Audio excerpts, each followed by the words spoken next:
ఒక సహోదరుని నాతో చెప్తున్నాడు, ఒక మంచి భక్తి కలిగిన అమ్మాయికి ఇచ్చి ఈ వ్యక్తిని వివాహం చేశారు. వివాహమైన కొద్ది రోజులకే అసలు రంగు ఏంటనేది బయటపడింది. ఏంటి ఇతను అసలు రంగు అంటే, ఇతను ఒక మంచి డ్రింకర్ అన్నమాట, తాగుబోతు. నమ్మకంగా పనికి వెళ్తాడు, ఉదయకాలం నుంచి రాత్రి వరకు కష్టపడతాడు, అవి తీసుకొచ్చి నమ్మకంగా ఓ చోట కట్టేస్తాడు, సమర్పించేస్తాడు. ఎక్కడో మీ అందరికీ బాగా తెలుసు కదా, నమ్మకంగా తీసుకెళ్ళి అక్కడ కట్టేస్తాడు.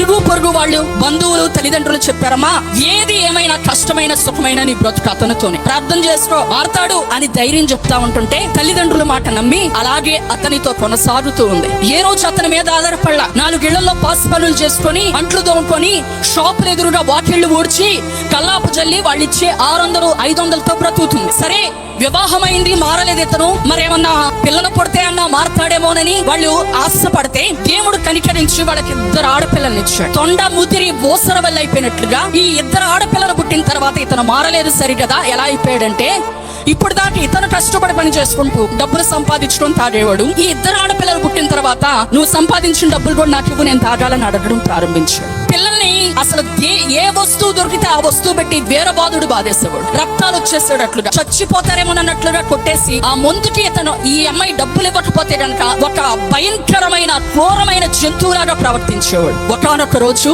ఇలాగే రక్షణ సువార్త సభలు జరుగుతుంటే బాగా తాగి తూలుతూ, ఏంటి వీడ గోల, వెళ్ళి కాసేపు మనము ఎంటర్టైన్మెంట్ చేద్దాం, కాసేపు ఏంటో వాళ్ళు అంతేంటో చూసొద్దాం అనేసి ఆ సువార్త సభ దగ్గరికి రావడానికి వచ్చి అలా దూరంగా నిలబడి చూస్తా ఉంటేనంట, ఇందాక దైవజనులు ఆరాధన చేశారు కదా, అలాగే ఒక యవనస్తురాలు నిలబడి ఆరాధన చేస్తుంది. ఇతను ఎందుకు వచ్చాడంటే, పొళ్ళు నూరుకుంటూ వీళ్ళని ఎలా అయినా సరే అల్లరి చేయాలి, మీటింగ్ ని డిస్టర్బ్ చేయాలని వచ్చిన వ్యక్తి ఈయన తెలియకుండానే దేవుని అభిషేకం అతని తాకడం ప్రారంభించిందంట.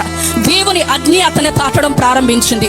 ఎప్పుడైతే దేవుని అగ్ని అతని తాకుతుందో ఏదో ఇతని తెలియకుండానే ఏదో విడిచిపోయిందంట. ఇంటికి వెళ్ళాడు, పడుకున్నాడు, తిరిగి లేచాడు. మరలా తిరిగి ఉదయాన్నే తిన్నగా వెళ్ళిపోయి మందు కొట్టు దగ్గరికి వెళ్తేనంట, ఆ వాసన చూస్తుంటే కడుపులో తిప్పేయడం ప్రారంభించిందంట.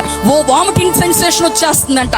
అసలు ఏం జరిగింది, ఏమైంది అంటే, రాత్రి ఏదో నాలో నుంచి వెళ్ళిపోయినట్లు అనిపించింది, ఏదో నన్ను తాకినట్లు అనిపించింది, నా హృదయం అంతా, నా దేహం అంతా తేలికైపోయినట్లుంది. ఈ రోజు దాని మీద నాకు అసహ్యం కలిగిపోయింది. ఏమండి, ఎవరు డబ్బులిచ్చి బలవంతాన మార్చారు, ఎవరు మతం మార్చేశారు, ఎవరు వాళ్ళని ప్రలోభం పెట్టారు? మన ప్రభు అయిన యేసుక్రీస్తు వారు హృదయాంతరంగములను మార్చే దేవుడై ఉన్నాడు. నీ ప్రవర్తన, నీ స్వభావం ఎలాంటిదైనా ఏ వ్యక్తి దాన్ని మార్చలే. తన భార్య ఎన్నో సంవత్సరాలు ఏడ్చింది, ఎన్నో సంవత్సరాలు చెప్పింది, పిల్లల్ని చూపించింది, అయినా మారని వ్యక్తి ఒక్కసారి దేవుని శక్తి అలా తాకంగానే ఏమైపోయాడంట, అతని ముందున్న అడ్డు తెర ఏమైపోయింది, తొలగిపోయినట్లుగా మనం చూస్తున్నాం. దేవునికి స్తోత్రం, హల్లెలూయా.